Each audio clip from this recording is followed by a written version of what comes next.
Ladies and gentlemen, good day and welcome to HDFC Life Insurance Company Limited's conference call to discuss the company's full year results. As a reminder, all participant lines will be in the listen-only mode, and there will be an opportunity for you to ask questions after the presentation concludes. Should you need assistance during the conference call, please signal an operator by pressing star then 0 on your touchtone phone. Please note that this conference is being recorded. I now hand the conference over to Ms. Vibha Padalkar, MD and CEO of HDFC Life Insurance Companies Limited. Thank you, and over to you, ma'am. Thank you, Sagar. Good evening, everyone. Thank you for joining this conference call to discuss our company's results for the year ended March 31st, 2024. Our results, which include the investor presentation, press release, and regulatory disclosures, have already been made available on both our website and the stock exchanges. Joining me are Suresh Badami, Deputy Managing Director, Neeraj Shah, ED and CFO, Ishwari Murugan, our Appointed Actuary, and Kunal Jain, representing Investor Relations. Let's delve into the key business updates for the fiscal year 2024. Starting with operating performance. Despite the budget changes impacting high ticket size business this year, we delivered a healthy growth of 20% for Q4 after adjusting for the one-off business of rupees 1,000 crores in March 2023, which we had guided for.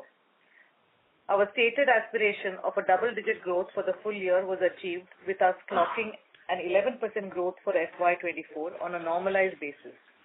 We achieved individual APE growth of 1% on an unadjusted basis. During the first 11 months, we have grown faster than the overall industry growth of 9%. During the same period, our private market share stood at 15.4%, and we maintained our position amongst the top 3 life insurers across individual and group businesses. On a full year basis, our premiums reflect a healthy 2-year CAGR of 13% despite the headwinds during this period. We have established a sustainable foundation for FY25 through targeted initiatives aimed at key growth metrics as follows. Growth momentum continued across ticket sizes up to rupees 5 lakhs, with robust growth of over 22% in Q4 and 19% for full year. Tier 2-3 markets recorded a growth of 13% against overall company growth of 1%. In line with our intent to broaden the customer base, the number of policies for the year increased by 11%, which is almost 3x overall industry growth based on first 11 months data. In Q4, NOP growth was 14%. On a 2-year CAGR, average ticket size has grown by 5%. We insured 6.6 crore lives during FY24. More than 70% of the retail customers onboarded are new to HDFC Life, and almost half of these are below the age of 35 years. Sum assured witnessed robust growth of 47%, aided by growth in pure term, return of premium, high protection cover embedded in savings products and riders. With product innovation across product segments, our average sum assured per policy has increased by 33% on overall basis and 39% for savings business. Annuity and protection put together contributed to nearly half of overall new business premium in FY24. Retail protection grew by 27% based on individual APE, and we believe that the momentum will sustain into FY25. Credit Protect recorded 13% growth in spite of a cautious lending environment in H2 and increased competitive intensity in certain segments. We continue to be a market leader in this segment. Moving forward, we remain committed to pursuing sustainable and profitable growth in this segment. We remain optimistic about the growth potential of the annuity segment in India, considering its nascent stage, and believe that the long-term opportunity remains promising. While we observed aggressive pricing strategies by certain peers, we will continue to pursue a balanced approach to growth by enhancing our product offerings and maintaining pricing discipline. We maintained a healthy balance in terms of product mix, with UL or unit-linked policies at 35%, non-par savings at 30%, participating products at 23%, retail term at 5%, and annuity at 6%. Unit-linked products continue to see a strong traction driven by buoyant equity markets with a surge in popularity even in higher than rupees 2.5 lakh segment, which is taxable. Click to Achieve, our first DIY non-par saving solution, has been received well across channels, leading to a healthy increase in the non-par savings proportion in the last quarter. FY24 has been another landmark year for product launches, fueled by relentless product innovation. We are committed to delivering products that are relevant and tailored to meet our customers' evolving requirements. Moving on to key financial and operating metrics. Our new business margins are 26.3% compared to 27.6% last year. The drop of 130 basis points was primarily due to two reasons. The first one amounting to 70 basis points being the operating leverage gap caused by the one-time 1,000 crore additional APE received in FY23 due to the budget changes, and the second one amounting to 40 basis points due to higher unit-linked proportion thanks to buoyant equity markets. Higher product level margin profile on account of longer tenure, higher sum assured multiples and rider attachments has helped us counter the impact of product mix to some degree. The current business mix sets a strong platform for us to continue delivering robust top line and VNB growth in FY25 and beyond. Our business objectives entail further enhancing our presence across geographies and customer segments and maximizing the potential of our distribution channels. In line with this long-term strategy, we will sustain investments in infrastructure, people and technology with a forward-looking 3 to 4 year perspective on the business. We believe that VNB growth will continue to be led by APE growth. If we see significant incremental growth opportunities, we will be flexible to trade off margins while maximizing VNB growth. Value of new business is rupees 3,501 crores, implying a year-on-year degrowth of 5% and a 2-year CAGR of 14%. Embedded value stands at rupees 47,468 crore with an operating return on embedded value of 17.5%. We have delivered a strong profit after tax of 1,569 crore, implying a year-on-year increase of 15%, fueled by 18% increase in profit emergence from back book. Solvency continues to be healthy at 187%. The board has recommended a final dividend of rupees 2 per share, aggregating to payout of about 430 crores. Renewal collections remain strong at 18% year-on-year, demonstrating our customers' continued trust in us. Persistency for the 13th month and 61st month was 87% and 53% respectively. We anticipate a shift in 13-month persistency going forward, influenced by product mix and prevalent customer segments in FY24.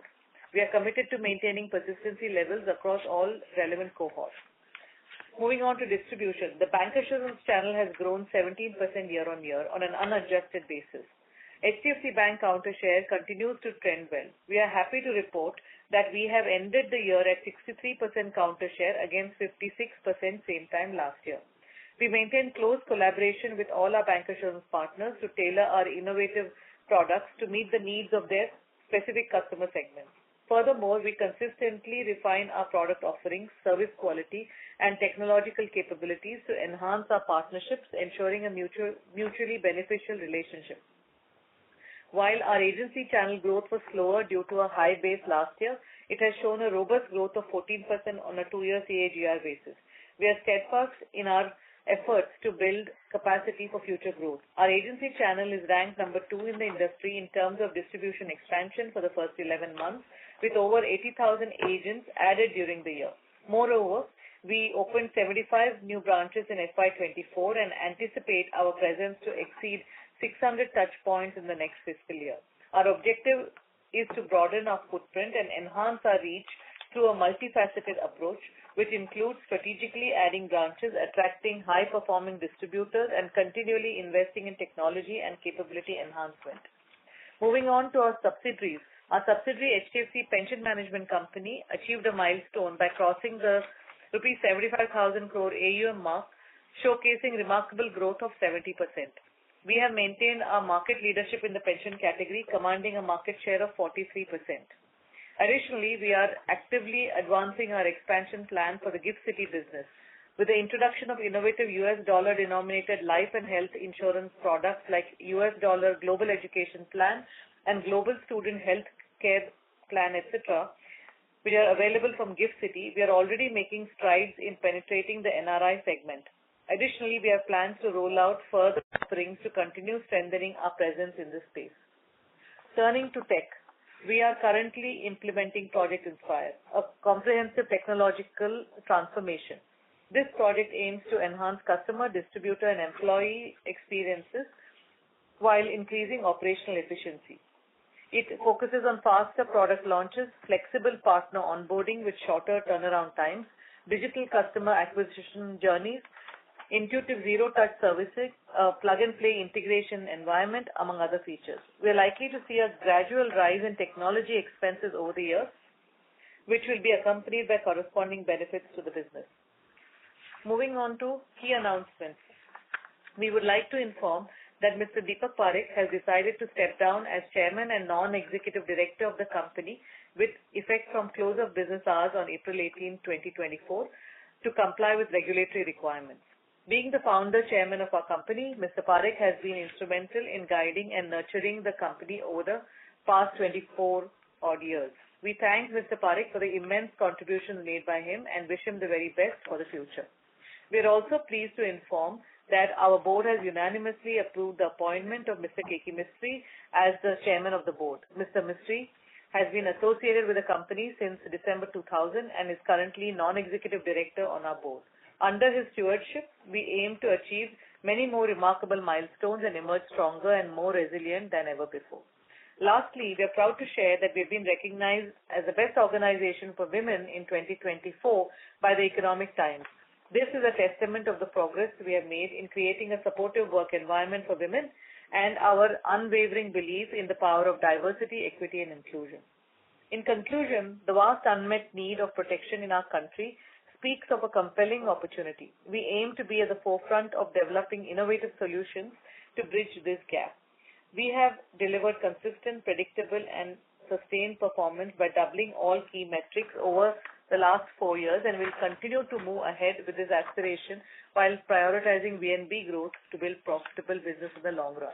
We also appreciate the efforts of our regulator for introducing enabling measures aimed at broadening accessibility of life insurance, improving customer experience, and enhancing ease of doing business. The detailed disclosure on our results is available in our investor presentation. We now invite any questions from the audience. Thank you very much. We will now begin the question and answer session. Anyone who wishes to ask a question may press star and 1 on their touchtone phone. If you wish to remove yourself from the question queue, you may press star and 2. Participants are requested to use handsets while asking a question.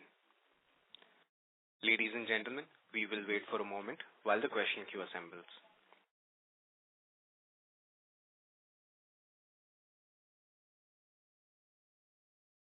The first question is from the line of M.W. Kim from JP Morgan. Please go ahead. Thank you so much for this opportunity. I have here the one big picture, the question related to the accounting. So firstly, could you please confirm the fixed timeline of IFRS 17 adoption schedule? Then secondly, the company's presentation, page 11, and also the historical product mix would suggest that HDFC Life has a differentiated liability reserve structure compared to other private peers. So my question would be, on the IFRS 17, do you expect relatively the different CSM release rate or the CSM amortization rate among life insurers? And lastly, what could be the expected major tailwind and then headwind under the new accounting standard, please? Over to you, Neeraj. Yeah, hi, MW. So, to your first point in terms of the timelines, we are in regular touch with the regulatory authority. We still await directions from the Indian accounting boards and from IRDA as far as the specific timelines are concerned. Of course, there is phase 1 in terms of gap assessment is something that all the companies that were required to be a part of phase 1 have submitted. and IRDA would be looking at the readiness of various companies around that. And we believe that this implementation is likely to happen in a phased manner. The timelines, as we speak today, there is no timeline that we are completely aware of. I think it looks like it could be in the next 24 months to 36 months. That could be one timeline that we could be looking at. But if we hear something different from the regulator, of course, we will keep everyone posted as far as that is concerned. Our readiness is going to be ready ahead of time. We have engaged external expertise to be able to transition to the new accounting standard over a period of time. As we speak, we are looking at any significant changes or shifts in our business according to the new standard. We believe not. We do not expect any significant change in the way we conduct our business. So that is not something that we are looking at this point in time.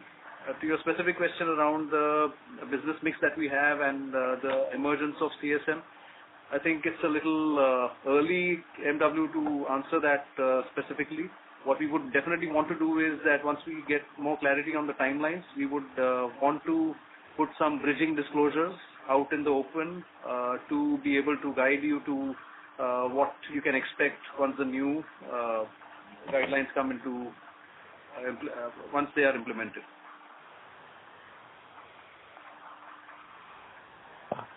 Okay. Yeah, thank you so much on this clarity about the timeline. Thank you. Ladies and gentlemen, in order to ensure that the management is able to address questions from all the participants in the conference, please restrict your questions to 2 per person. If you have any follow-up questions, you can rejoin the queue. The next question is from the line of Hitesh Gulati from Haitong. Please go ahead. Yeah, thank you for taking my question. My question is on the regulatory front. Mr. Hitesh Gulati, your voice is sounding a lot muffled. So if you're using the speakerphone, may we request you use the handset mode, please? Okay, is this better now? Yes, sir. Please. Yeah, my question is on the regulatory front. Now with the surrender draft kind of behind us, are we seeing anything more that could probably be in the regulator's mind? Something on the lines of what the finance minister spoke in one of the interviews recently, where she touched upon the topic of insurance mis-selling. So have we seen the regulator or some notification or some draft that has been communicated on this front? Just if you could throw some light on that. Yeah, hi, Hitesh. So the notified set of surrender regulations, I think those were a good outcome. And there were a few changes in there. Those are not having any material impact on the company. In terms of what else could be out there, here's our view, and also a lot of our peers share this view, is as follows, and this is something that we have engaged with the regulator and continue to do that. Wherever there is mis-selling, we certainly return money, and I'm sure some of our other peers also do that. So we need to get the mis-selling out of this conversation. Wherever it is other than mis-selling, people just say that, I wanted something else, I've changed my mind. For those people, I think we have a slightly different view as against the more popular narrative in media that is emerging. Because there are no other long-term guaranteed products at all. So if somebody wants liquidity after 1 year, especially discerning customers, and I think we can take a proxy to say if 1 lakh ticket size is there, then that customer is by no means, someone who is unable to understand or not in a position or in a weak position to understand what is being sold to him or her. And there, the dangers are that there is more a flip rather than any other purpose as to why they want to withdraw. So rather than changing the architecture of the product, for us to have enough guardrails so that people are made aware that if you want liquidity, early liquidity, and by that I mean 1, 2, 3 years, then perhaps this is not the product for you. However, if you want certainty of outcomes, especially in your golden years, then it's not very dissimilar to PPF, wherein all of us hopefully have accounts with PPF, and the first time we ever get to see any money is at the end of 7th year, and that too there's a involved formula, and we're fine with that. So these products are no different. Plus you have a life cover which PPF doesn't have, and so on. Now, worst case situation, what this could, if it's misguided and there's early exit, then it could change the construct of the product and make it very unattractive. And or also put the organization at some level of threat because of ALM not being robust enough because of early exit, especially with sharp interest rate movements. So the regulator is seized of the matter, and that's why let us possibly look at the construct of the product, the objectives that we're trying to. Also the fact that early persistency is fairly high in the 90s with the customers. So really it is few people who are complaining, and so on. So that's where it is. We continue to engage with at various levels with our regulator. Ongoing dialogues do happen, and the notification has recently come in, and that's where it is at this point in time. Sure. Thank you. That's it from my side. Thank you. Thank you. The next question is from the line of Avinash Singh from MK Global. Please go ahead. Yeah, hi. Good afternoon. A couple of questions. The first one is particularly on the margins. That if I were to look, say 3 years, so FY21 margin and FY24 margin are broadly flat. Within that, in terms of product composition, yes, in FY21, PAR used to be slightly higher share, now ULIP had got higher share. But then, the scale of operation today is very different, nearly at least 50% higher APE. So some part of operating leverage could have played out. So, what is that, the margin, of course, I'm cognizant of the fact when I'm comparing with the last year, but if I look at the 3-year horizon also, why sort of despite the scale getting better, certain annuity segment a bit increasing, protection holding up where it used to be, still the margins sort of have a struggle. So why that operating leverage is not playing out, or is it something different that I'm missing in this entire margin picture? That's number one.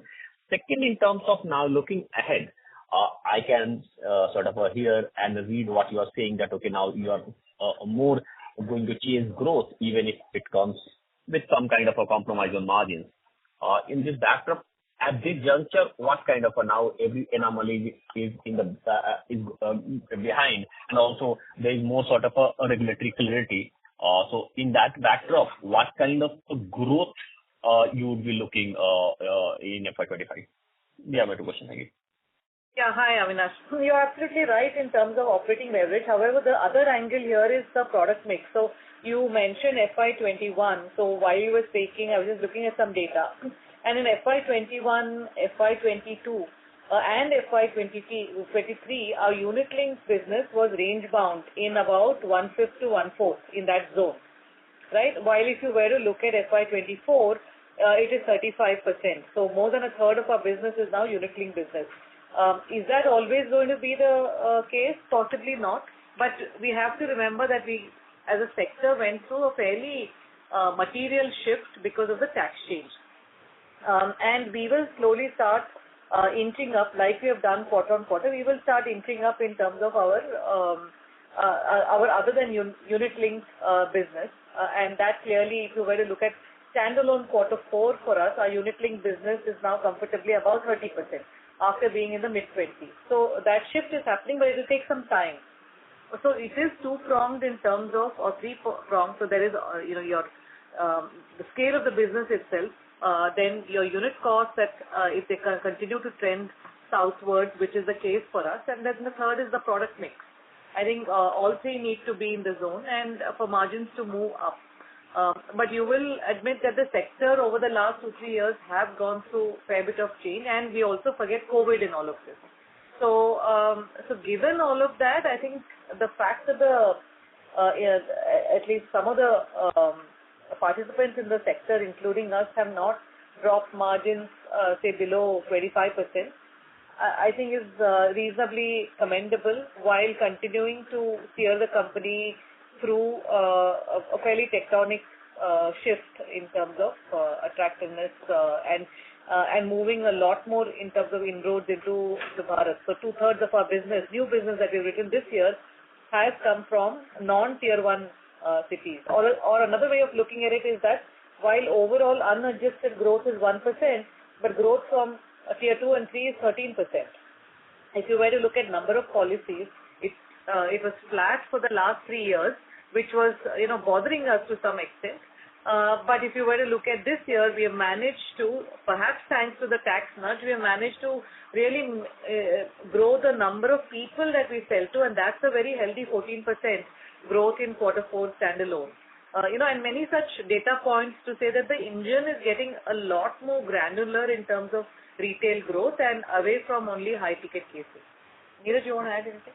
Yeah, maybe just a couple of things to that. One is, if you were to look at FY21 and today, across different segments, one of the challenges has been to maintain inherent margins of each of the segments. And there has been enough examples of that, especially starting with protection. We've seen where protection pricing is versus where we believe it should be, especially as we get deeper into India. So while the margins of protection are fairly healthy still, they are obviously lower than what they were of 3 to 4 years ago. So that is something that we are, from a real world perspective, that's something that we have to acknowledge as a sector. Also, if you were to look at some of the other product categories, whether it's annuities, non-participating products, there is intense competition as far as rates are concerned. Well, some of us have managed to adhere to some sort of pricing discipline, and that is also visible in terms of a direct comparison that you could make.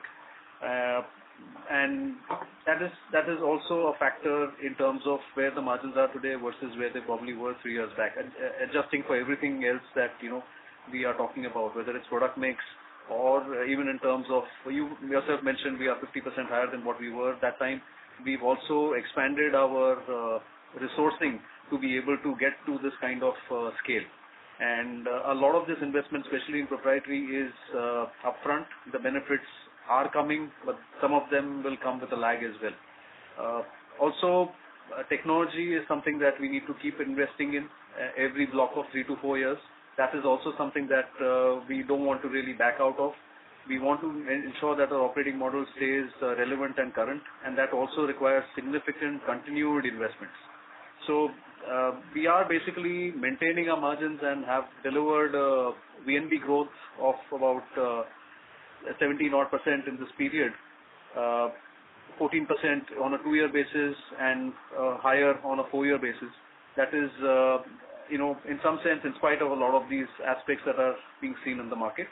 And while the market continues to grow, these are certain things that we need to acknowledge as well. And I want to add there, see, if I'm a bank and I compete, I'm competing with mostly listed banks. That's not the case in insurance for various reasons.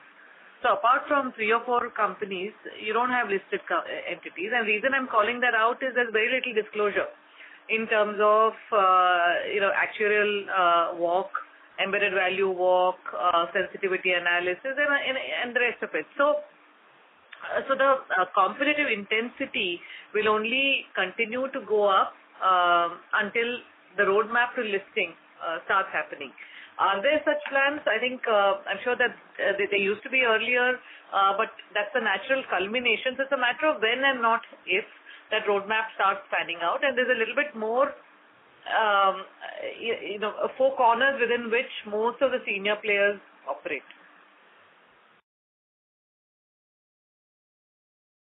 Yeah, and my second question, thanks. And my second question on growth guidance for FY25, and particularly if you can just give some color around channels of value growth. Yeah. Right. So, we don't really give guidance except for saying that historically the private sector has grown in the range of 12 to 15%.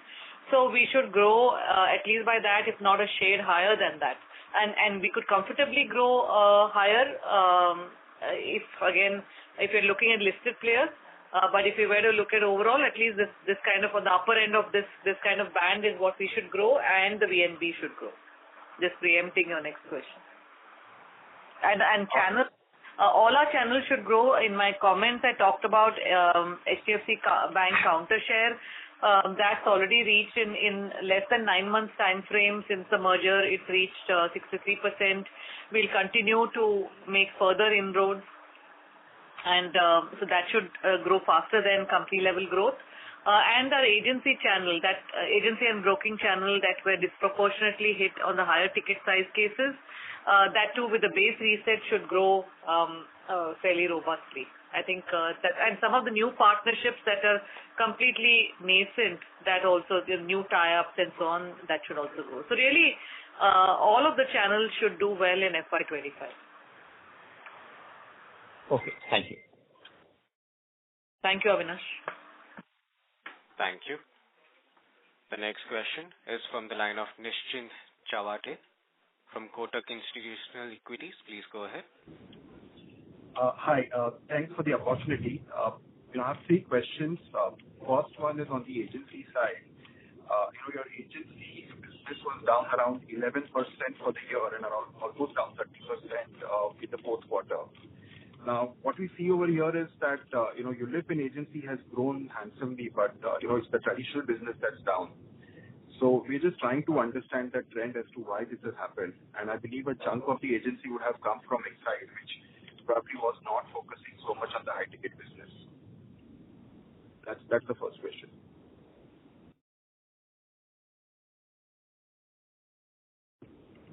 Yeah, hi. Yeah. Hi, this is Suresh here.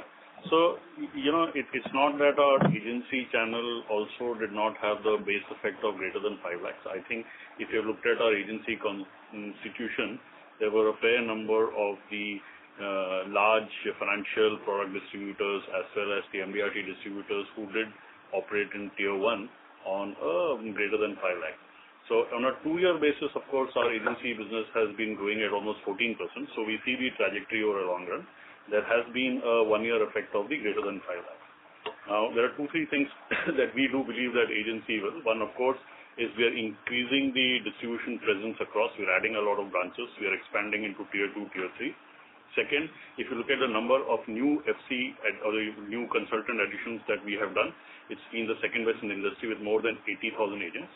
And on your question on the Exide, that particular business has been growing. Yes, they may not have been because they're primarily present in the tier 2, tier 3, and in some of the south markets. They're not present in the higher ticket size. But there we are actually looking at a retail NOP growth strategy where we'll be expanding into many more markets in the tier 2, tier 3 and grow on that basis. So really it's a question of how does the regular agency grow in terms of the retail penetration as well expand to tier 2, tier 3, and the fact that the new agents were coming on board. The quality of our top agents in terms of people who are qualifying for MDRT, that has been increasing fairly bit over year. So we do believe that with our focus on new agent recruitment in terms of the productivity, the product mix that we are selling, over a period of time, some of the product through the agency channel will also correct to the balanced product mix that we normally do. And Nishant, to add, if I were to deconstruct in numbers, the up to 5 lakh agency channel has grown reasonably, almost 8x company level growth. So 8% is the growth in terms of up to 5 lakh. If the drag has been the above 5 lakhs, which is why for next year with this base reset, it should get back on its feet. Sure, got it. The second question is on new business strain as a percentage of APE. And this ratio has gone up from 34% last year to 40% this year, despite the fact that share of ULIPs has gone up. So I was just trying to understand the trend. Yeah, go ahead. Yeah. So the strain depends on the product composition and the expenses. As we already mentioned on the call, the operating leverage in FY24 has been weak. So there's an impact of expenses on the new business strain. And since the UL mix has increased significantly from 19% in FY23 to 35% in FY24, and UL has the highest strain because the reserves are linked to the value of the fund value of the fund, and hence the strain is the highest. That is one of the main reasons for the increase in the strain from last year to this year. And just to add then, Nishant, we are typically capacitized in terms of our manpower and so on, and our branches to grow at between 15 to 18%. But we have grown on an unadjusted basis, we have grown 1%. So that's what I think Ishwari means in terms of with, the operating leverage not coming through, or in other words, impacting the strain on new business. Got it. Just a last one to squeeze in, and this is on the VNB walk trajectory. We can see the fixed cost absorption being negative at around 70 basis points. Is that for the same reason, or is it something because of the IT expense? No, it's the same reason. It's absolutely nothing else. Just the same 1,000 crores, and the uplift that we have given. Another way for you to triangulate this is, if I were to look at my VNB last year, the VNB growth in FY23 in quarter 4 was 69%. Right, so a large chunk of this also came from that 1,000 crore, because we've never grown 69%. Rarely, I think, from my memory, that 69%. So that again is manifesting in the same, the margin is because of that 70 bips impact of the 130 bips is just that 1,000 crores. But actually, if I look at the VNB walk last year, even then fixed cost absorption was a negative. When I think the growth was pretty good. That must have been maybe Exide Life, because we were in the throes of the merger and their margin profile was significantly lower than ours, post which we have done a lot of rationalization in people and branches. There was also Project Inspire that we talked about in terms of the 50 crore investment that we did at that time.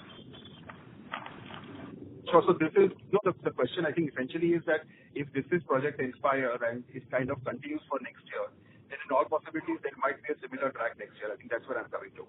I don't think. Or is it something that if you grow at 15%, it won't be there? Yeah.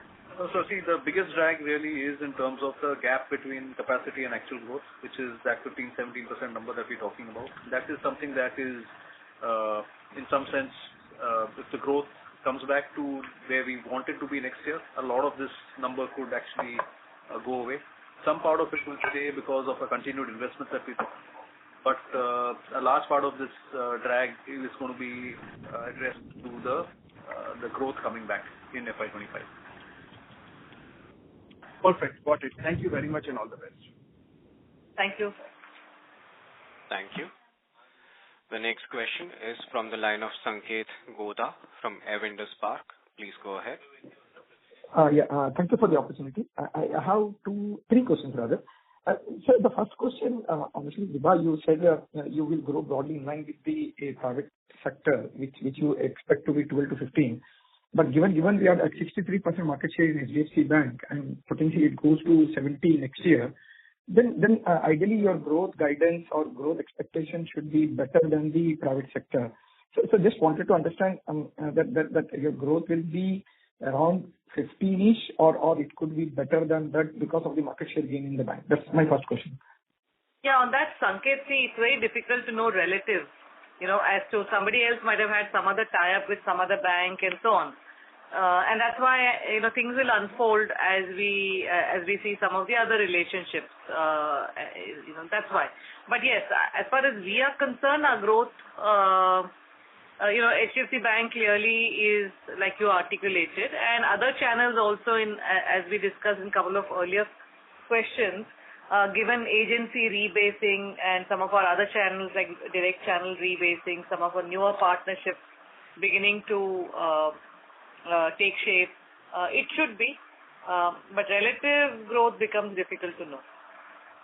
Okay, perfect. And the second question is basically you made in initial remarks that you are okay to trade off margin for growth. Then related two questions, which means that you will be okay to breach ULIP more than 35% of the total AP what you have today. And if ULIP grows, as you highlighted, it creates a new business stream, then do you expect the solvency should go further down or it will cap your ability to do ULIP even if the demand is there? So Sanket, I think on unit linked, even while it is at 35%, historically for the past 5 years, it has been in the 20-25% zone. So can ULIP in a particular quarter be higher? The answer is yes. Was it higher in quarter 4? If you were to look at the full year numbers, 35 versus 19 of last year, obviously quarter 4 ULIP was higher, right? So that is mathematically the situation. So we've also maintained always that we don't want to micromanage this on a quarterly basis. We definitely want to take cognizance of the demand, where it's coming from, and whether we can actually balance our objectives in terms of can we sell more protection on unit link? Can we sell more riders? Can we improve persistency? Can we just increase inherently the margin of all our segments? That is something that we would focus on. We are not too fussed about where it goes to in a particular quarter, but over a period of time, we definitely want to still maintain between the savings products anywhere between a fourth to a third across each of the segments. And just again, a slightly different point, but on the same issue is that there are a lot of perceived headwinds against non-participating products in this period. But our product mix on non-par has actually moved to the mid-30s in this period, and much higher than what it was in the 9-month period. So that basically tells you that there are ways to kind of get to a particular sort of outcome, keeping in mind the overall demand drivers in the market. So as such, we would like to maintain a fairly reasonable window within which we have each of these segments coming in. Your question on solvency, again, like Ishwari mentioned, each product category has a different dimension. Unit-linked products will have a much higher requirement given the base on which it is calculated. But also the capital requirement is for a shorter period compared to for non-par or for participating products. So some of these things do balance each other out. In certain products which are more profitable, you need to hold more capital for a longer period of time. Certain products like unit-linked, which in our case are relatively less profitable, you need more capital at inception, but that capital requirement comes down over a period of time. So we would obviously want to maintain a solvency which is in a good zone, and we've managed to do that, all things considered. Neeraj, the reason I was asking that question is that if market remains as buoyant as they are today, and ULIP demand remain persistent, then whether your solvency will become a limitation to grow or to cap the growth, because the demand is for that particular product in that sense, as it is in the current year. So while the solvency requirement will be dependent on the mix, it's not that if ULIP is going to be at a very high percentage, the requirement will increase exponentially, because as we discussed, there are different influences. On unit link, the requirement for capital is lower compared to a non-par. So the requirement itself is lower at the start, and then because of the persistency being lower compared to non-par, the trajectory of the requirement of the capital is going to be lower. So it will balance it out, and we don't expect it to be a big strain on the growth, especially since we are at 187% of solvency. There is a good cushion between the minimum required of 150 by the regulator and this 187%. So in rupees crore, it's a very big number, because our actual solvency capital that we have is around 15,000 odd crores. So that gives us the comfort that they don't restrain the growth, even if the ULIP mix has to go a little higher. Got it. And lastly from my side, is that requirement to manage it. Yeah, go ahead. Sorry. The last question from my side is that the surrender norms definitely has a negative impact on the revised surrender norms are definitely watered down, but definitely it has some impact on two products, especially the limited 5-pay non-par and to some extent the deferred regular pay annuity. So just wanted to understand how much 5-pay contributes to our total premium, and deferred regular pay annuity contributes to total premium. So given it is linked to EOM, the SSV. So just wanted to understand how much portion of the business is linked to it, and whether how can you transit it to say 7-pay, 8-pay, or 10-pay to overcome this problem if it is there. So Sanket, while the allowance is based on the premium paying term, it is also based on product category in that sense. Now, in terms of various segments that we have, whether it is participating, non-participating, and unit linked, the product commercials are different across different categories. So the EOM allowance is also something that is managed at an overall level. It does not really get, it doesn't become a critical point in terms of managing growth or your expense ratios. So the EOM allowance is something that gets managed at an overall level, as you know, between par and non-par. Within non-par, you have different categories. You have unit linked, on which the commercials are very, very different compared to some of the other product categories, which are sold at a longer end. So a large part of our, significant portion of our non-unit linked business comes at PPTs which are 8 to 10 as well. So a lot of this balancing happens within channels who have different premium paying term mix. At an overall level, we are able to optimize to get to the answer that is required.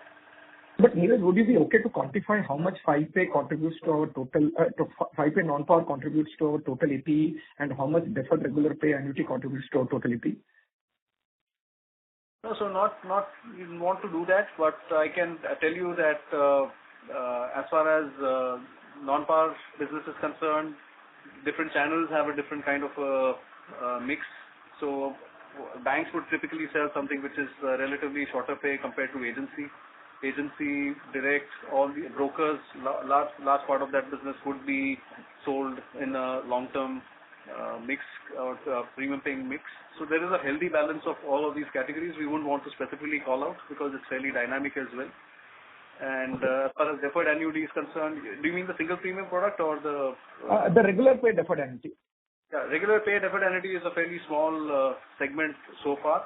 And again, there is a fairly good balance between shorter pay and longer pay. It's a recently introduced category, and it's a fairly small portion of our business as things stand today. Okay. Thank you, Neeraj. That's it from my side. Thanks, Vijay. Thank you. Participants, in order to ensure that the management is able to address questions from all the participants in the conference, please restrict your questions to one per participant. If you have any follow-up questions, you can rejoin the queue. The next question is from the line of Shreya Shivani from CLSA. Please go ahead. Thank you for the opportunity. So my question is going back to the growth topic. You had mentioned that the tier 2, 3 cities has seen some 12 to 13% growth.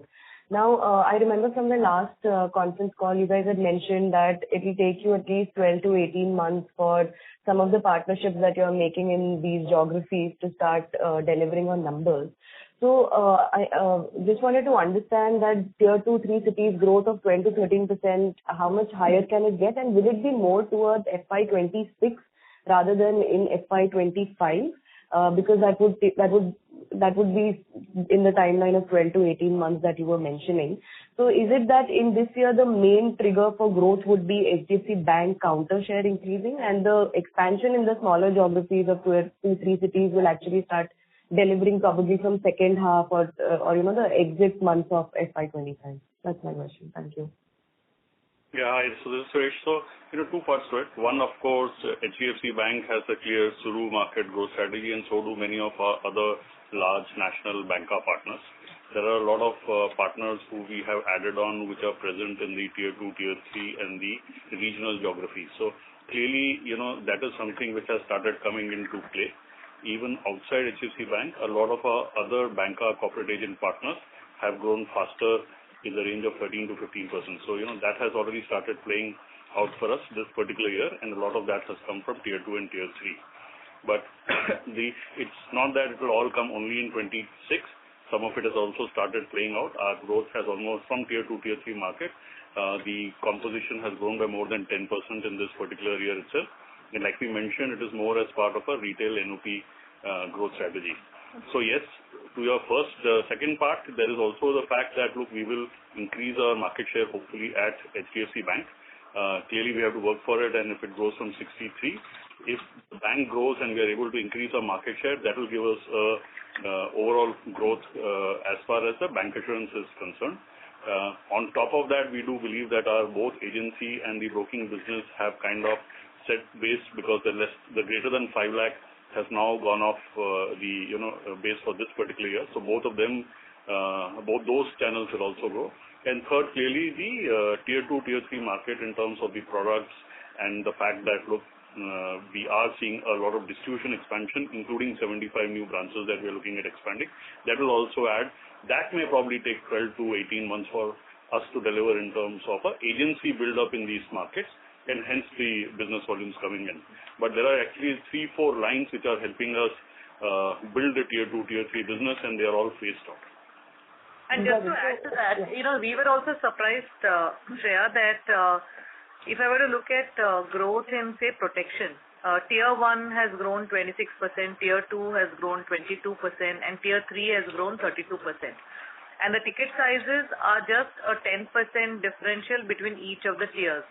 Right? So, if I look at each one of these different segments, the growth from non-tier 1 is healthy and the ticket size isn't that much low because we are going after the upper quartile of tier 2 and likewise for tier 3. So, there is of course Suru, which Suresh talked about, of both HDFC Bank and other banks. But equally important is our strategy for agency. For example, of the new agents added, the 80,000 agents added, 85 to 90% of those agents are from tier 2 and 3. Of the 75 branches that we have opened last year, a significant portion, similar kind of percentage, is in tier 2 and 3. So all of that means that we're somewhat agnostic of channel. So the channel, if you visualize, is the vertical and the horizontal cutting across are the tier 2 and 3 opportunities. So it will be fairly widespread across channels.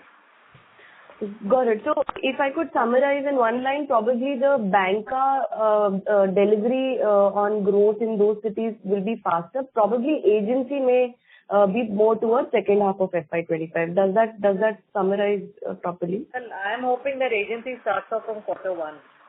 Okay. Sure. Okay. That's useful. Thank you so much. Thank you. The next question is from the line of Suresh Ganapathy from Macquarie Capital. Please go ahead. Yeah, just 2 questions. Vibha, is it possible to get product level margins? One of your peer discloses it, so can you at least do that on an annual basis? So, Suresh, for us, it becomes, each channel and each product is a very different outcome. So it's like and we have 300 partners. So it is not that it is simplistic that term is this margin, because what is the margin I make on term depends on what are my commercials with that partner and what is the mix with that partner. So it gets a lot more involved than this. So I think once we have some of the same peers also disclosing very clearly what is par and non-par, or what is credit life and retail, then I think we'll have those discussions.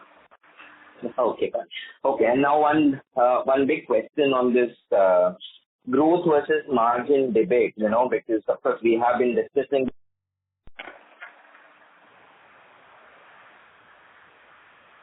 Sorry, I think Suresh, you put us on hold or somebody's put us on hold. Suresh sir?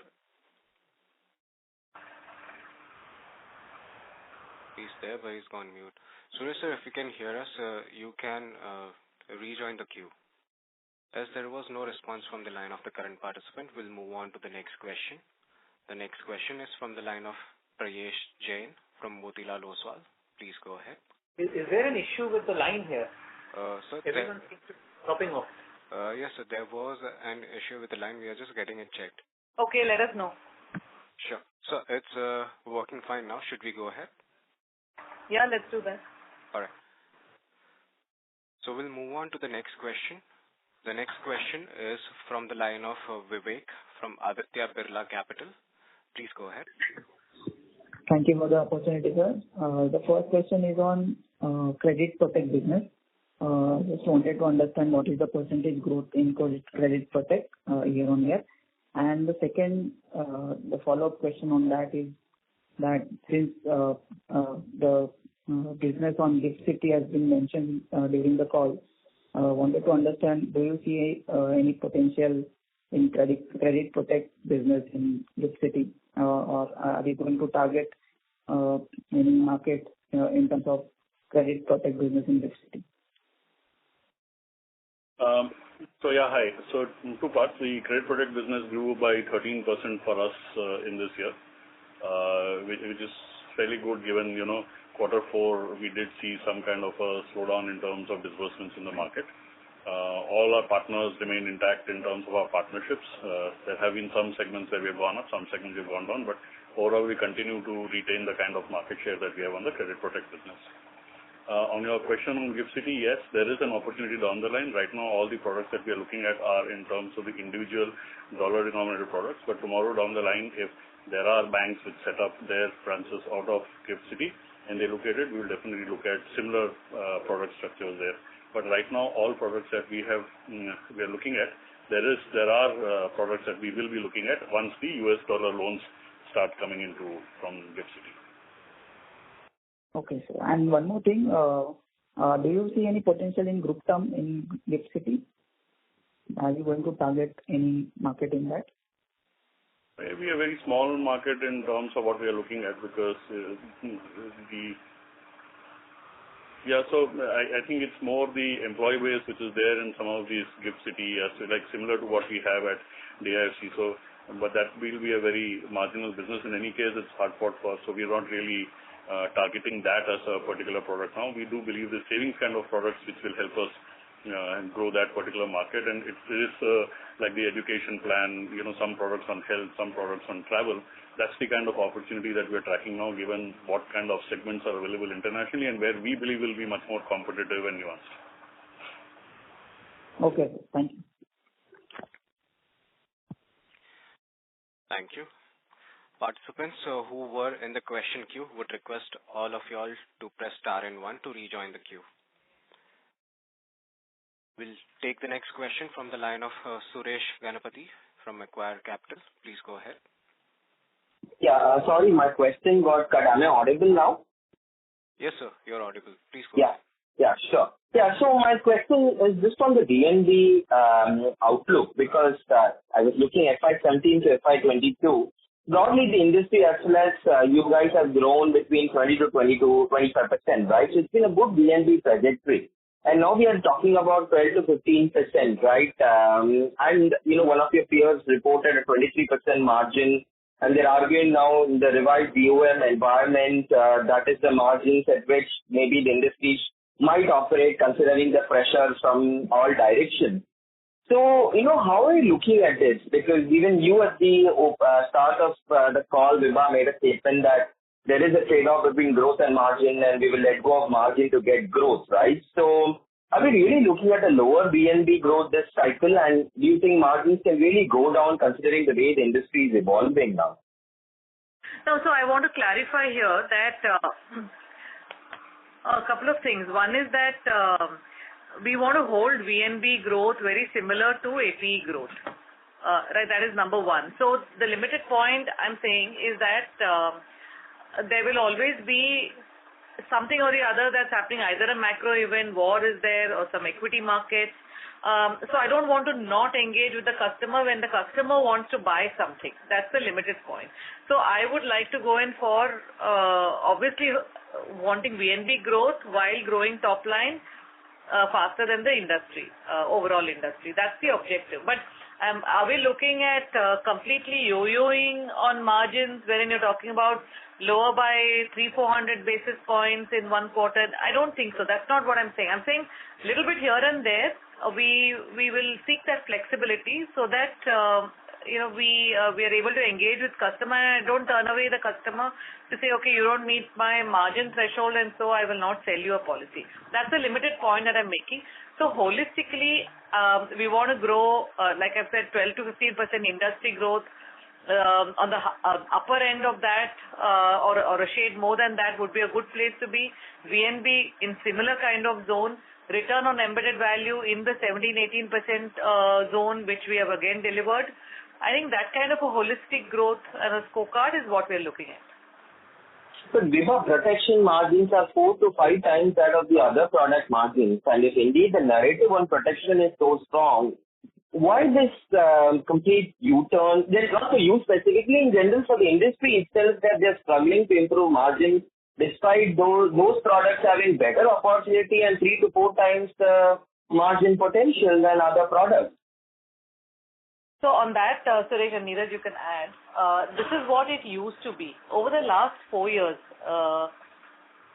it has changed completely. I think one of the earlier callers, Neeraj, explained over there, wherein given almost irrational pricing, competitive pressures on pricing, especially through aggregators on protection, it is a very different game today. For a 1 crore cover in India, that is cheaper than a 1 crore cover in Hong Kong or many other geographies. How is that possible?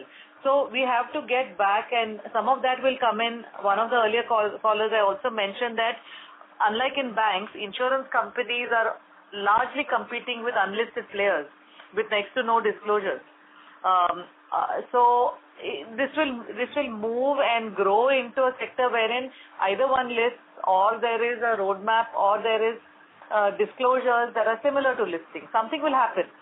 And with that will rein in a lot of exuberance on pricing and aggressiveness on pricing, both in term pricing and on annuity pricing. We're seeing on both ends.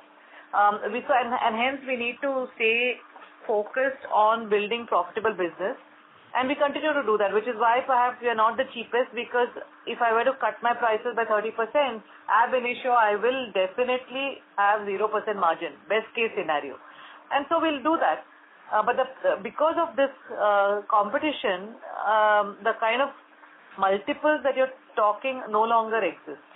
That's the fact. Will it come back? I think I'm of the school of thought that it will come back in terms of rationality in pricing due to the reasons that I mentioned. But today it is not there, and so we need to sustain this competitive intensity for now until margins start climbing back again. Do you want to add anything? Yeah, so there's just one point to add here. There was an earlier call, MW had asked in the context of IFRS and Ind AS, how can things change? So while I said, the business, we don't expect to change the way we do our business, what is definitely likely to change at an overall sector level is that contracts or business which is priced upfront at negative margins or at very low margins, and coinciding that with risk-based capital that will also come in during this period, it will be extremely difficult for someone to, on a sustained basis, price or misprice products and look at only top line. So the whole definition of top line itself will change and evolve, as you are aware, going forward. So I think unfortunately protection margins are not where they should be. I mean, that's something that we would have liked it to be the case, like it is in all other parts of the world. It is not the case in India. So that's really our reality right now.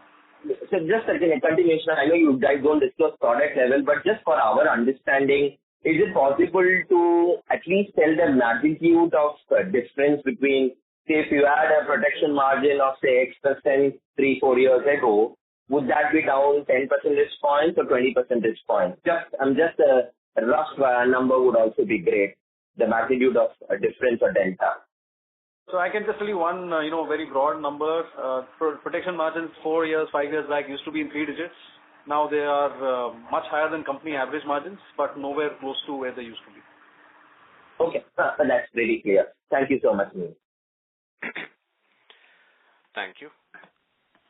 A reminder to all the participants, please restrict your questions to one per participant. If you have a follow-up question, you can rejoin the queue. The next question is from the line of Harshit Toshniwal from Premji. Please go ahead. Hi, ma'am. I think 2 questions itself. So, following from the previous one, that the margins on protection have been slightly lower, but despite that, at an overall level as an industry and as a company, we have all been able to maintain that margin in the 26-27% range. And even if I look at the 4Q, despite the ULIP mix increase, the drop in margins has not been very significant. So wanted to get a sense that is ULIP margins at a standalone product level, how much has that improved? And also to do it with the fact that probably the approach of HDFC Bank towards looking at HDFC Life, that has also evolved over the last 2-3 years. So apart from just the wallet share shift, is it also that the product level margins in that segment is something which are more in line to the overall structure which we would have wanted to be with? So some color on that. And to that point which you mentioned, that in a market like this, demand is something which is not controllable. Probably last 2-3 years we saw a very good phase for ULIP, and staying away from a particular product might not make sense in this kind of an environment. So rather than controlling the product mix, ensuring that individual product margin keeps on improving. So just wanted to get your thought that ULIP as a product, how has that changed for us for the last 2-3 years? Right. So good question. And we look at, every segment continuing to, just give me a second. Yeah, every segment continuing to give higher and higher, meaning, eking out different. So for example, in participating products, we would urge our channels to sell for longer term, even toggling between what is the level of sum assured versus what is the bonus that we give. So we do believe that we are right up there in each one of the segments, because we are really, really granular on how we are not leaving money on the table unnecessarily. It's also good for the customer. So that's what we've done on par. To your question on unit link today, some of our products. So for example, Smart Protect has a 100x cover. So not that we sell all policies at 100x, but those that want a one-stop solution, also we are able to get much better unit link margins than otherwise. Also, if you were to look at steady improvement in persistency, that has helped because we do change our actuarial assumptions and mark to market it. So if we see a positive trend in persistency, we wait for 2 years, but after 2 years we do change the inherent assumptions, which will and then new business also will get that uplift on the change in assumptions. So many such reasons that help us in goal seeking in a way for margins, and that has become a DNA of the organization. We also have channel CEOs who have to balance their top line and bottom line. They want to sell more unit link. It could be through something like Smart Protect. It could be through attachment of riders. It could be productivity improvement on cost. It could be many such things. All the technology investments that we are doing, wherein we need lesser people. So it's a combination of all of these things that is, and term, of course.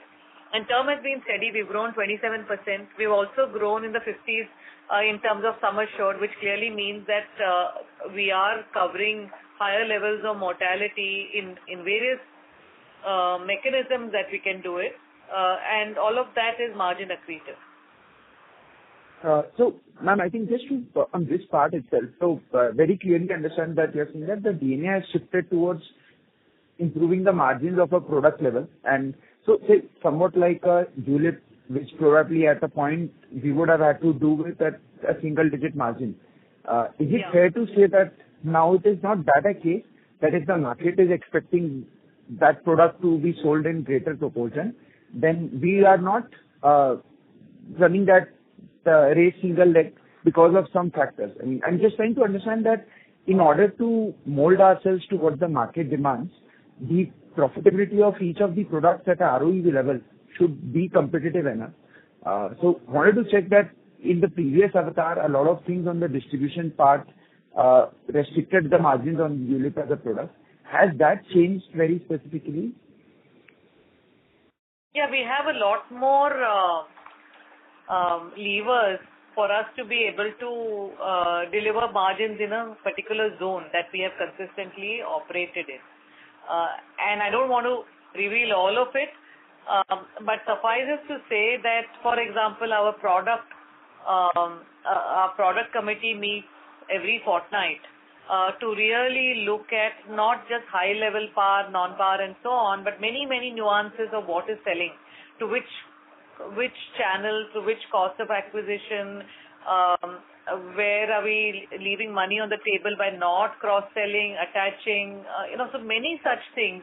So it's really a nuanced approach that is looking at both top line growth and bottom line. But I would struggle to share beyond that because some of this is really how we're looking at things. And we don't do it only at a corporate level. It is done even at a decentralized channel CEO level. Understood. One last question, ma'am. I think this is from regulator's perspective. Hello. Yeah, go ahead. Yeah. That now, I mean, when we look at insurance as an industry, there are effectively 5-6 nature of products which we have been selling from a long period of time. Only recently and probably the regulators intend to look at each product through a different lenses, try to see whether it fits the customer, etc. Now, I mean, more from an industry point of view, can adding new products, so somewhat there have been talks of composite, but I'm saying that even within savings, I mean, do you think that industry as a whole needs new products beyond the 3-4 ones which are typical structures under which we are selling insurance? Absolutely. And that is there in the report, regulatory review report. We were part of that and along with many other peers. I'll give you an example. Earlier there was a caller about our GIFT City product. Now, we have an education, dollar-denominated education product which is approved by the DFSA. And there you don't necessarily have to have a 10x cover. You could have, say, a 5x cover. Because your objectives might be different or you might already have some level of insurance and that's not what you're looking for today. It's not zero, but it doesn't have to be much higher levels of insurance. There are tweaks like that, or it could be wherein you could take a premium holiday without necessarily lapsing your product, because there are some constraints that you have on the financial front. Many such things within the existing avatar can certainly be done to expand the pie by offering flexibility, and it's already there as a series of recommendations to our regulator. But from a regulator angle... Harshit sir, may we request you return to the question queue, please? Thank you. The next question is from the line of Dipanjan Ghosh from Citi. Please go ahead. Hi, good evening. Just two questions from my side. First, on the tier 2 and tier 3 market, if you can kind of give some color on what you think could be the right to win in this market, be for HDFC Life or any other competitor. Will it be a distribution strategy or the product innovation strategy? And in that context, if you can give some color on the split of this 13% growth that you have seen in tier 2 and 3 between maybe the specific product cohorts, like you mentioned that retail protection was probably 20% or 30% not in some of these geographies. And secondly, if you can just give a data giving question, if you can just give what was the contribution of HDFC Bank in your individual business for the year or what? You gave the counter share, but if you can just give the contribution in your overall business. Thank you. Yeah, hi. So I'll answer the third one first. HDFC Bank, obviously, we've gained fair market share. There's also been a little bit muted because of the high base in our broking and agency. So we have hit almost a 50 to 53% kind of contribution on the retail individual from HDFC Bank. It's still fairly diversified because we have many other partners. But given our focus on proprietary, given our focus on some of the alternate channels as well as other banker partners who are supporting us, it'll probably go up and down a little, even if HDFC Bank were to grow the next year. Right, so that's broadly where we are in terms of the contribution from HDFC Bank. On your question of right to win, frankly, it's really a very competitive market. So I think every key lever falls into place, especially with somebody like even an HDFC Bank who is looking at what is the right composition which is going across to the customer. So, right from in terms of how the product, how the IRRs, what kind of operational efficiency is coming in, we constantly benchmark ourselves on, in terms of, where do we stand in terms of operational efficiency, product IRRs, resources on the ground, training and capability. And we do believe that there are many such, innovative things that we can bring onto the market where we add value to our partners, especially across all. And, it's not that we are specific to one particular partner, but we look at, whether we can come out with propositions like the GIFT City, whether we can come out with deferred annuity kind of products, our Click to Achieve as a product has had a huge advantage which has brought to us in terms of the innovative product or the customized solution that we are able to bring. So really it's a question of how do we go back and benchmark ourselves across each of these parameters and make sure that, look, we are number one or at worst number two as far as the value proposition to each of our partners is concerned. Sure, if you can kind of take up the 30% growth in tier 2, tier 3 between maybe some product cohorts, if that's possible. So, I think the same set of products at different ticket sizes have been moving across both the tier 2 and tier 3 kind of markets also. We do believe that there is a segment within tier 2 and tier 3 because they're fairly less under-penetrated.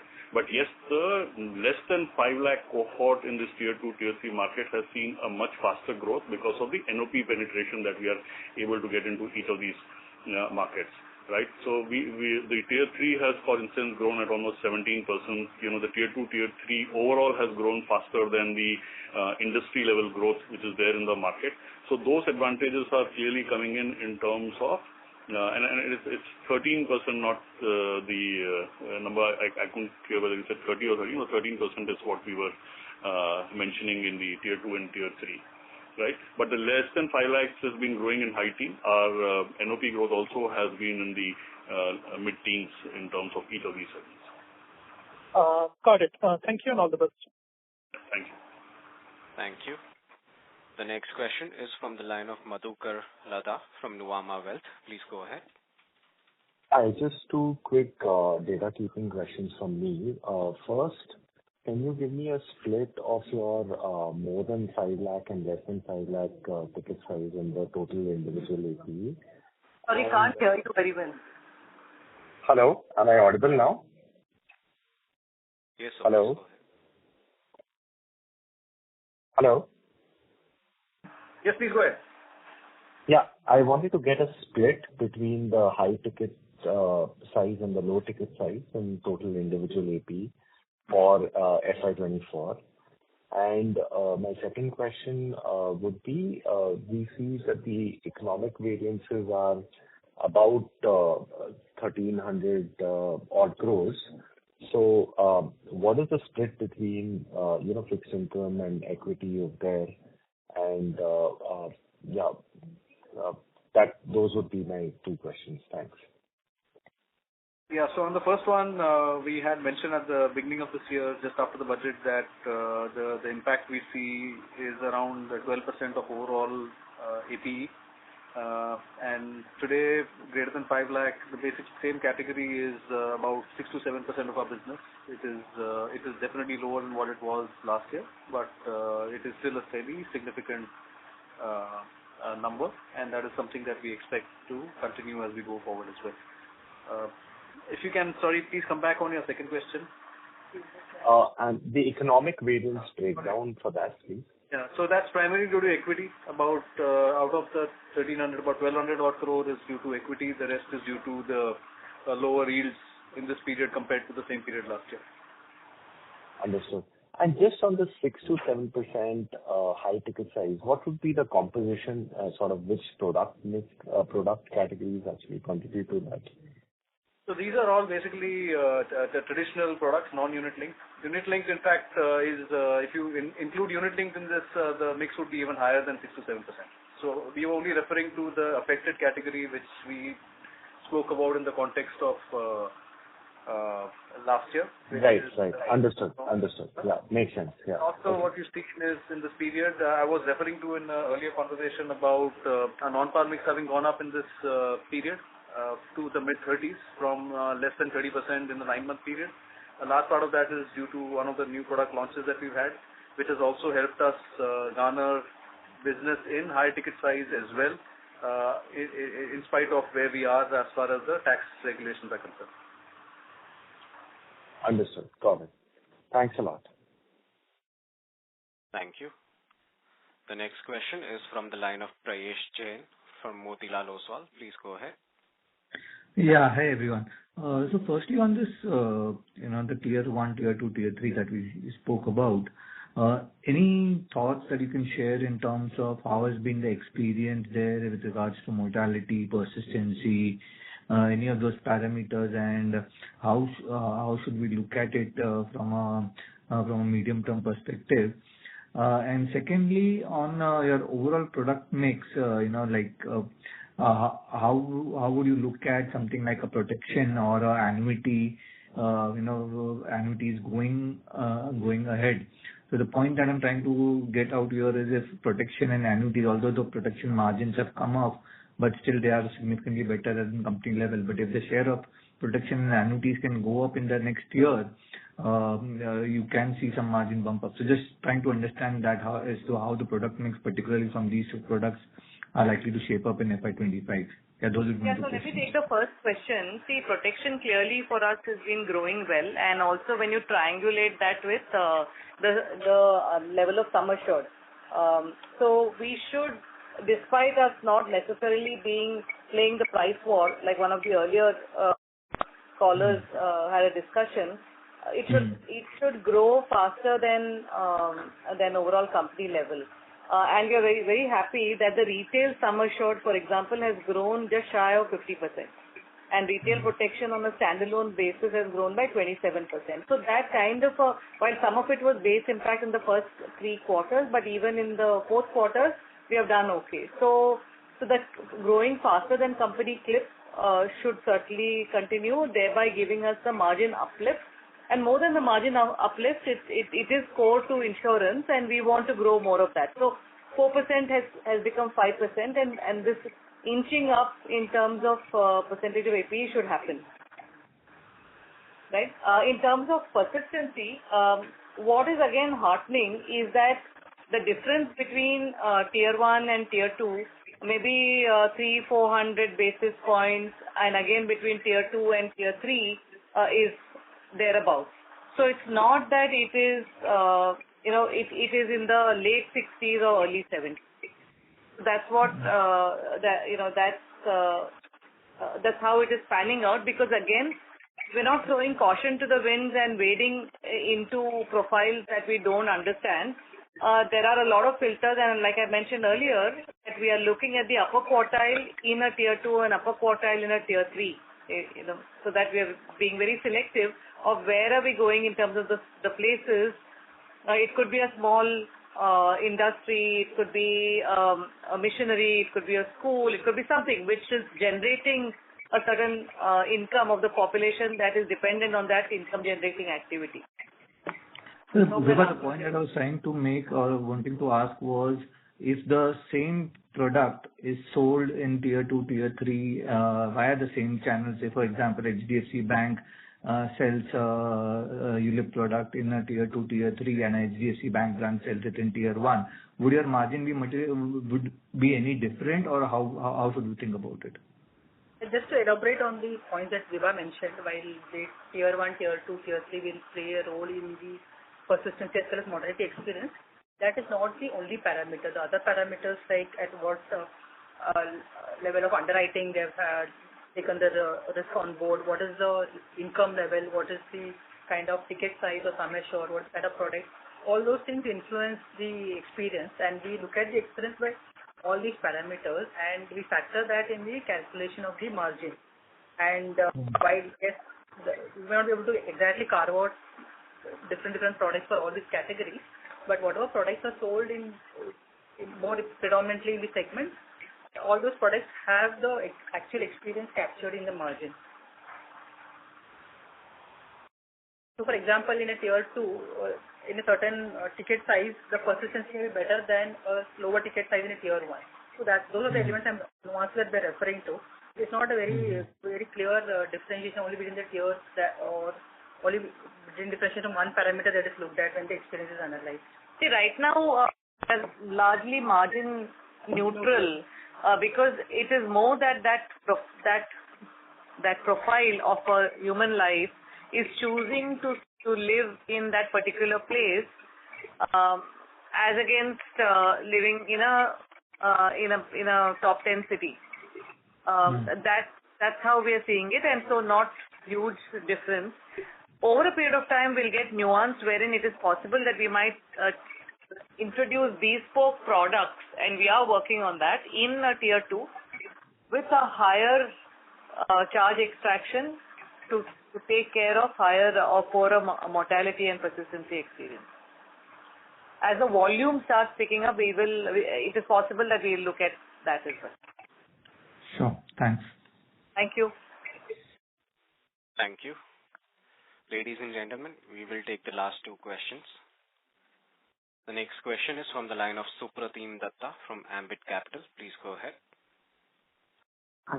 Thanks a lot for the opportunity. So my 2 questions are, one, could you let us know what is the contribution from the non-HDFC bank partners to the APE, and what would be the 2 or 3 key partnerships here? And given this is a fairly competitive channel with, which has seen commissions going up after the new year guidelines coming in, what are your growth aspirations in this channel? That is one question. And 2 is a follow-up to a person who previously asked this question on protection. You seem to be very confident around protection growing. But when I look at your retail protection, the growth has been slowing for the last 2 quarters now. So just wanted to understand, is this anything specific to these 2 quarters and that should reverse next year, or how are you why do you think that this growth here should accelerate going forward? Thank you. I'll take the second part and then hand it over to Suresh. On the term, it's really because of the base effect, nothing else, because we did have the base. If you look at the Q4 term of last year, it had grown higher. Again, I won't go into some of the reasons, specifics of that happened in that particular quarter, but that's what it is. Otherwise, in rupee value, quarter on quarter, you'll find a steady growth. Got it. Right. Suresh, over to you. So on your specific question on what is the non-H bank contribution, in terms of the other banker channels, around 12 to 13% of our overall business. So, but then a lot of our partnerships the large partnerships have also come on board over the last 2-3 years. We're still making forays in terms of market share as well as our presence across each of these partners. So, for instance, even last year we have added on Karnataka Bank and Karur Vysya Bank. Our partnership with Yes Bank, and some of them are going stronger. Some of the earlier partnerships with IDFC, RBL, so they continue to remain strong partnerships for us. And just if I could ask, what was this 12 to 13%, say, around 3-4 years back? So, really, it has shifted dramatically because, look, at one end, HDFC Bank has grown in contribution, and so the denominator has grown because we've gained significant market share there. Secondly, the proprietary focus also is helping us grow. Like we mentioned, our agency business over a 2-year CAGR has grown by 14%, has been growing faster than industry over the last few years. So really, we do look at each one of them in isolation in terms of growth year on year, but we do believe that the bank insurance partners are growing at around 10% plus also year on. And then just to add to what Suresh was mentioning, also what's happened is, like Suresh mentioned, HDFC Bank this year, of course, has grown faster than our other bank partnerships. But over the last 3 to 4 years, the contribution of other banker partners has almost doubled to the overall banker business. So it used to be in single digits till a few years back, but a lot of these new partnerships that we spoke about have scaled up in this period, and they have now they're contributing to almost 20 to 25% of our bank insurance business. If you were to just normalize for the HDFC Bank business growth in this period. Got it. Thank you. Thank you. We will take our last question from the line of Swarnabh Mukherjee from B&K Securities. Please go ahead. Yeah, hi. Thank you for the opportunity. So, a couple of questions. First one on the growth versus margin. So, last year you had highlighted that you were capacitized to grow by 17-18%, but since you expected around, say, a mid-teens kind of a growth, so there was a kind of impact on margin that was expected. Where are we this year? So are we again kind of building, budgeting in a cost structure for 17%-18% growth? And given the fact that you are guiding for a kind of a 12%-15% industry growth and maybe a little bit ahead of that, is there a risk of shortfall from that 17%-18% number, and consequently there could be an operating deleverage towards the, as we progress in the year? Should we kind of think of such a risk in playing out on the margins this year also? So that is the first one. And second, in terms of the 13-month persistency, in the initial speech, you had highlighted that you expect some shift in that. Sorry, you have already given some color on that. I might have missed it. So if you could maybe elaborate on that a bit. Thanks.